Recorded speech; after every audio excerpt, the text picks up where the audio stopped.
एक कुम्हार की कहानी।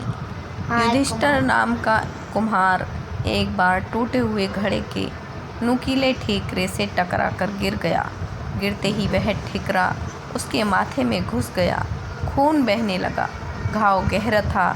दवा दारू से भी ठीक न हुआ। घाव बढ़ता ही गया। कई महीने ठीक होने में लग गए। ठीक होने पर भी उसका निशान माथे पर रह गया। कुछ दिन बाद अपने देश में दुर्भिक्ष पड़ने पर वह एक दूसरे देश में चला गया। वहाँ वह राजा के सेवकों में भर्ती हो गया। राजा ने एक दिन उसके माथे पर घाव के निशान देखे तो समझा कि यह अवश्य कोई वीर पुरुष होगा जो लड़ाई में शत्रु का सामने से मुकाबला करते हुए घायल हो गया होगा। यह समझ उसने उसे अपनी सेना में ऊंचा पद दे दिया। राजा के पुत्र व अन्य सेनापति से सम्मान देखकर जलते थे, लेकिन राजभय से कुछ कह भी नहीं सकते थे। कुछ दिन बाद उस राजा को युद्ध भूमि में जाना पड़ा। वहाँ जब लड़ाई की तैयारियां हो रही थीं, हाथियों पर हौदे डाले जा रहे थे, घोड़ों पर काठियाँ चढ़ाई जा रही थीं, युद्ध का बिगुल सैनिकों को युद्ध भूमि के लिए तैयार होने का संदेश दे रहा था।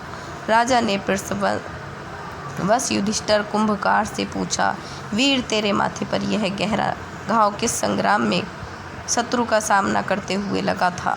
कुंभकार ने सोचा कि अब राजा और उसमें इतनी निकटता हो चुकी है कि राजा सच्चाई जानने के बाद भी उसे मानता रहेगा।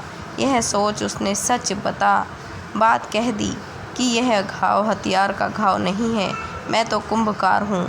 एक दिन शराब पीकर लड़खड़ाता हुआ जब मैं घर से निकला तो घर में बिखरे पड़े घड़ों के ठीकरों से टकरा कर गिर पड़ा। एक नुकीला ठीकरा माथे में गड़ गया। यह निशान उसका ही है। राजा यह बात सुनकर बहुत लज्जित हुआ और क्रोध से कांपते हुए बोला, तूने मुझे ठग कर इतना ऊंचा पद पा लिया, अभी मेरे राज्य से निकल जा।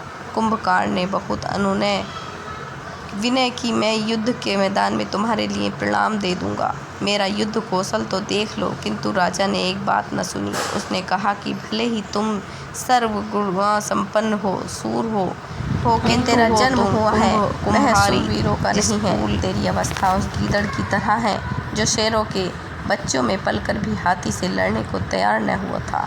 इसी तरह राजा ने कुंभकार से कहा, तू भी इससे पहले कि अन्य राजपुत्र तेरे कुम्हार होने का भेद जाने और तुझे मार डालें, तू यहाँ से भागकर कुंभकारों में मिल जा। अंत में कुम्हार वह राज्य छोड़कर चला गया। तो दोस्तों, आपको ये कहानी कैसी लगी? इसे लाइक और हमारे चैनल को प्लीज़ सब्सक्राइब ज़रूर करना।